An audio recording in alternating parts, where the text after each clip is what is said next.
Hey guys, Theron Asbury here with Revital Outdoors, bringing you another winning podcast. Tonight, we're going to talk to the Babe Ruth of fishing. That's right, I said it. Last week, we talked to Mr. Brent Anderson from his success on Lake Pickwick from last year, and he told us in the podcast, I'll be seeing you later on this year.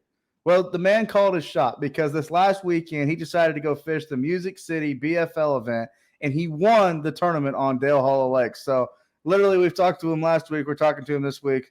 And we can't wait to get back on and talk to Brent. We're going to talk to him tonight about his 10th BFL win. Yeah, I said it correctly, 10th BFL win. Phenomenal angler. Before we get started, as always, make sure you subscribe to our YouTube channel if you haven't already. Also, check us out on Facebook and Instagram. That's going to be Revital Outdoors. And as always, if you've never heard of Revital Outdoors, we're a premium CBD company. We make a premium CBD product that's THC-free, made right here in America for all the avid outdoor enthusiasts like ourselves. So check us our website. All of our products are for sale on our website, and well as if you're interested in pro staff opportunities, you can fill out that application on the pro staff tab. So very excited to welcome him back into the podcast, Mr. Brent Anderson. How you doing this evening, bud? Doing good, man. Very Good proud to be back talking to you, buddy. Absolutely. Well, congratulations, man. 10th win in the BFLs. Got a great start to the season. Man, let's just talk about it. You know, I interviewed a few guys about Dale Hollow in the beginning. There was a lot of skepticism about fishing Dale Hollow. It's a phenomenal bass fishery, but it can be tricky. But there's probably no one better that can put it together than you. So, man, just walk us through the tournament. What happened? Well, I don't know if you remember, but I told you after Pickwick last week that was the most shocked I've ever been to win. This was like tenfold shocked. That's awesome. I think I've had a couple top 10, top 5s here, maybe in BFLs and some top 20s in Toyotas, but I've always caught them out of the grass. So I spent pretty much all day, my first day of practice, which was Thursday, looking for grass, and I never found anything worth even standing up and fishing. So I finally did just go fishing a little bit and picked up my old chatterbait, my winning bait from last week, trying to make that work. And I caught a 4-pounder, but it was the only bite I got all day. So Friday, I'm like, man, you may want to think about just trying to catch something. So I ran up one of the rivers, and I'm going to do some guiding for smallmouth up here while I'm here. So I had a Ned rig out just in case I saw something smallmouth looking. I threw it over at a little tree laying out on the bank and caught a 2-pounder, largemouth. So went to the next tree. I got a bite, shook one off. Next tree, caught another one about 2 pounds. And so then I just rode around, barked a bunch of trees. And I was like, well, we're not going to win, but maybe we'll get to catch a bunch. And maybe some 3-pounders will slide in there. And at least you'll catch a limit. Yeah, get to weigh some fish in. Right. So my co-angler called me Friday night, and I guess he had looked me up before he called me, and he said, "Are you going to go back to back?" I said, "Brother, it ain't looking good at all, man." I said, the only time I've ever caught them up here is in the grass, and I can't find any. And I said, but I think we'll catch a bunch of fish. We'll have a good time. So long story short, 3.5 hours into the day with my Ned rig, I'd caught 2 spots about 7 or 8 inches long each. And he's trying to be all positive. He's like, man, I know they're here. We just got to wait them out. I said, dude, I would rather zero, try to make something happen than stay up here doing this. So I said, I caught 1 4-pounder on a bank in practice. I said, let's go check that out. Well, I run down the lake. One of my buddies is sitting on the bank, and he's got 2 hanging on his coal beam. And that's not a dagger to the heart or anything. And I'm such an idiot. Why didn't I start in here? Well, I trolled by my buddy, and he said, "You got him, man?" I'm like, "No." I said, "Dude, I wish I was sitting where you were. I thought I found something better. I was wrong." He said, "Oh, they're loaded over here." So it was a pretty long stretch. So he let me go down to the back of it and kind of fish towards him. Well, about 12:30, I catch a 2-pounder, throw it in the box, and I'm already at the point mentally like, man, are you going to wait in line 3 hours to weigh this one fish in? That kind of, and I'm like, man, if my co-angler asked me to leave right now, I would, because this just ain't happening. Man, at 12:45, I was idling out of this creek, and like I'm a Christian person, man. I don't preach it a lot because I've got enough of my own problems to be preaching to other people. But somebody took over, man. Uh, it was the weirdest experience. I could not make a wrong move for the next 2.5 hours, but I looked over at this bank and I was like, the wind's hitting this bank. It's a little rocky point leading into a pocket. Drop my trolling motor. I catch a 2-pounder, a 2.5-pounder, and a 9-10, which is like, you got a better chance. I didn't know this at the time, but from what I've heard from the locals, you got a better chance of catching a unicorn up here than catching a Let's nut. just, is this the picture you sent me? There's that fish right there. That's it, man. Yeah, look, that's Moby Dick. Moby Dick got caught by Babe Ruth. And man, I mean, I've caught bigger fish, but they came from places, Florida, Texas. Dude, I got it on Kentucky Lake in the heyday, from 2010 to 2018. And the biggest fish I ever caught was 9.4. So my biggest bass north of Florida and Texas came out of Del Hollow. Mm-hmm. Blown away, man. Blown away. But I hook into this. I had gotten so few bites, man. Every time I'd get a bite, I'd be like, big one, get the net. Oh, never mind, man. Big one, get the net. Never mind. And then I hooked this one. I said, big one, man, for real. Like, this is a big one.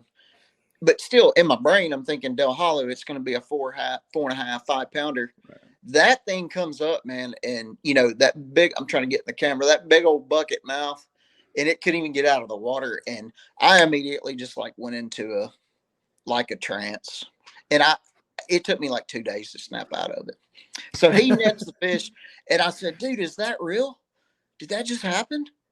And he's like, dude, it's huge. And I pick it up and I'm like, man, is it an 8? And he's like, dude, I don't know. It's big. Long story short, I weigh it. It weighs 911 on my scales. So for the next 30 minutes, me and this dude are just rolling that, 15 minutes ago, I'm ready to quit. Now I got, 3 2-pounders and a dang near 10 in the box. And I'm like, man, I got to catch another keeper. I can't weigh that big thing in and not have a limit. Yeah. And I was pretty nervous, man, for about 20 minutes. I finally caught another little 2-pounder, and then I just settled down. And that's when I guess God took over, man. I was idling into pockets I've never been in my life, and I would point, drop my trolling motor, tell the guy to get the net, throw in there, and catch a 3.5 or 4-pounder. It was insane. Straight insanity. Did you do it all on that Ned rig, or if you don't mind me asking, what did you change up? What was successful for you? Oh, I caught him on a chatterbait again. A chatterbait. Oh, okay. Yeah. That's since I was having, nothing going. I'm like, man, you've got more confidence than anything in a chatterbait right now. I did catch some on a spinnerbait, and my co caught some on a spinnerbait, but pretty much everything I weighed in came on a chatter. Unbelievable. Man, yeah, that's just awesome. It's just crazy. I'm assuming you're throwing a 3/8-ounce jackhammer, what everybody else is throwing in the country. Yeah, and I was throwing the white one. I think it's silver shad or something. Of course, the water's real clear. Well, I mean, there was a lot of stained water up here, but where I ended up catching these fish was clear. And and like I say, man, I don't think I made a stop after that I didn't catch at least one. So I basically just kept culling up, and he said at one point I had 22 pounds on my scales, and he was like, man, you got it one. And I was like, no, man. I said, I got a 2.4 and a 2.12 in there. I said, you don't win tournaments with 2-pounders in your bag. And he said, yeah, but who's got a 10 in their bag on Del Hollow? And I said, man, I like the way you're thinking, but I said, I'll feel a lot better if I get rid of them. I said, I need 2 4-pounders. Next stop, I dropped my trolling motor. First cast, I caught a 3.10.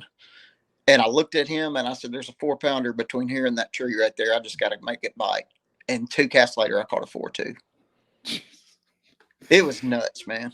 Man, that's the kind of day that tournament anglers live for. I mean, I know you had a little bit of issues going on in the beginning, not very good practice, but to have it all come together, that's why we continue to put the boat in the water. Yeah, gas might be $5 a gallon, and that sucks, but that's what's going to keep us, the difference between eating an expensive meal and going through the McDonald's is I got to have the gas money to keep doing this right here, So that's really cool, Brent. I mean, that's just really awesome. I appreciate it, man. You know, I asked a couple of my buddies, I said, man, do you think guys like Brian Thrift and John Cox, I said, do you think they just live in like whatever that dimension was that I was in for 2 hours? I said, do you think they just wake up in the morning in that, you know, in that world? Because it was something. It was, I mean, I'm serious, man. I've fished a lot, and I've never been in that kind of a zone. You know, most of my tournaments are, I kind of know what I can catch going into it, or, you know, you got a school found and you're sitting on a waypoint catching them, like just riding around blind, throwing at places and calling your shot, man. It was wild. Yeah, that's Wild. crazy. That's crazy. So, well, Brent, awesome podcast again, man. Congratulations. Hell, I'm probably going to talk to you for a third or fourth time this year before it's all said and done. So, good luck to you. And now you don't have to worry about the regional in the Music City. You've already got that locked up. I So, got it, man. I got it. yeah, I mean, that there. I, I'm not usually very emotional, man. You know, I'm pretty even killed. You know, I mean, I feel like my job is to catch fish, so why should I celebrate? You know, when I do that, I get more upset when I don't. But I got a little teared up, man, on stage the other day. It was just the the excitement from the local guys, because I am by no means a local up here, and a lot of hmm times locals are kind of territorial. Man, it was just, I mean, even still, these guys are reaching out to me, telling stories of their granddad catching a 9 pounder in 1950, and that's, you know, the only other nine they've ever heard of, and it was just a really special moment, man. That there's nothing to be ashamed for that. There's a lot of emotion that goes into the sport. You know, we as tournament anglers and as anglers and just fishing gurus, we pour a lot of time and soul into this, and a lot of resources. And there's nothing wrong with that. You know, I'm a very emotional person too. Um, you know, the first couple of tournaments that I had after I lost my dad, I can tell you, it was very emotional in that boat. I've never been to a classic Bassmaster Classic weigh-in that I haven't lost my emotions just to see that excitement. And, you know, just you see a guy weigh in 5 fish. Prime example this last weekend at South Carolina with Jason Christie. He goes into the biggest stage in bass fishing, and he's got just a bag full of largemouth. And to see that moment change his life forever, it's emotional. I mean, there's right, nothing hard about that. And anybody out there that says we shouldn't get emotional in this, you're in the wrong sport, because uh, you know, people argue that golf and other sports are harder than fishing. I, I'm here to say that that's probably, I don't believe in that statement, because we're going after something that we can't see, we can't predict.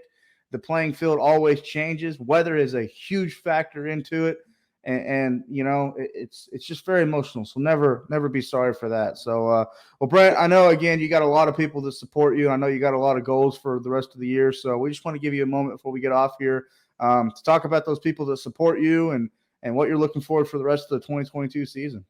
okay, man. Appreciate it. Man, I've got one more little quick story I'd like to tell, Yeah, if from Saturday. So, you know, I talked about my one of my heroes, Adam Wagner, last week.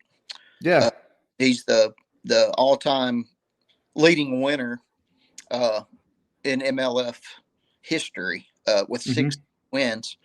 And he's kind of my drive and motivation. You know, I want to get as close to him as I can out of sheer respect. So at one point Saturday, my co-angler, you know, I was up around 23 pounds, and he said, dude, you're going to win by a substantial margin. I said, no, Adam's here. And if I figured it out, he figured it out better.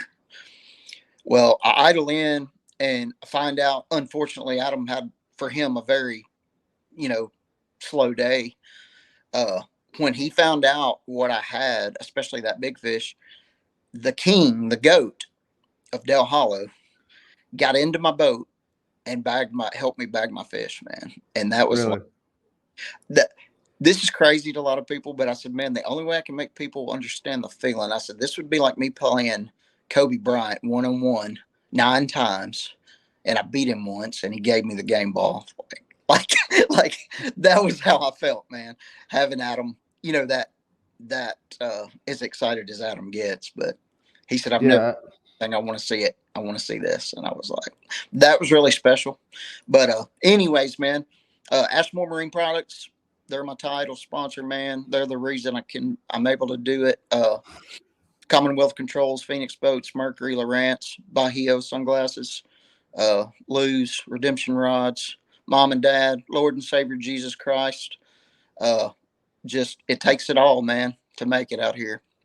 And I've got the Absolutely. best support anybody could have. So You do. And it's really great getting to interview all these BFL anglers and hear your stories, because I still believe the BFL anglers are some of the best anglers in the nation.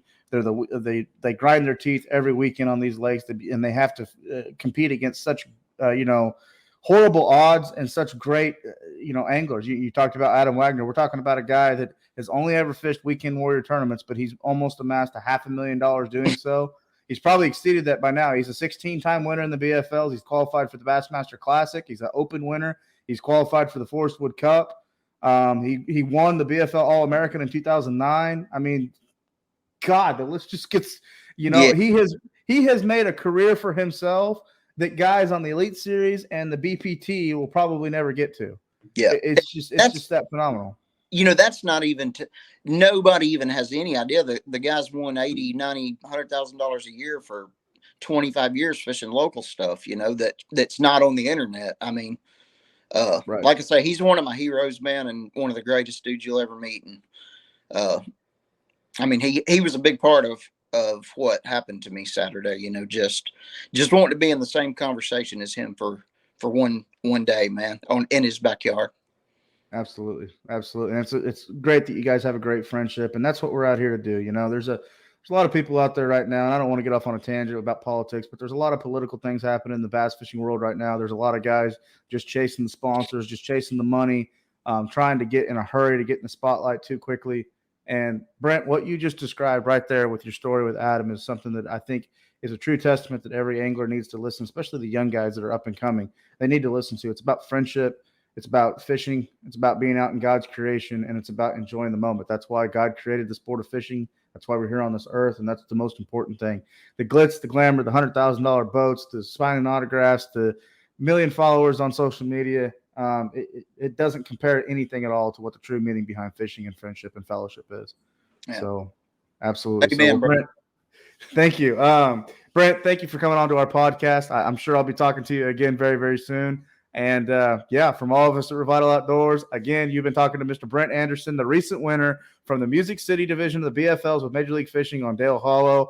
We hope to hear from Brent again this year. But from all of us at Revital Outdoors, thank you for tuning into this podcast. Be sure to subscribe to our YouTube channel if you haven't already. Check us out on our social media. Also, follow Brent Anderson as well. Hell of an angler, great guy, and always throwing out a lot of great fishing tips on his socials. So, thanks for everyone for tuning in. God bless. Be safe out there, and we'll talk to everyone very, very soon.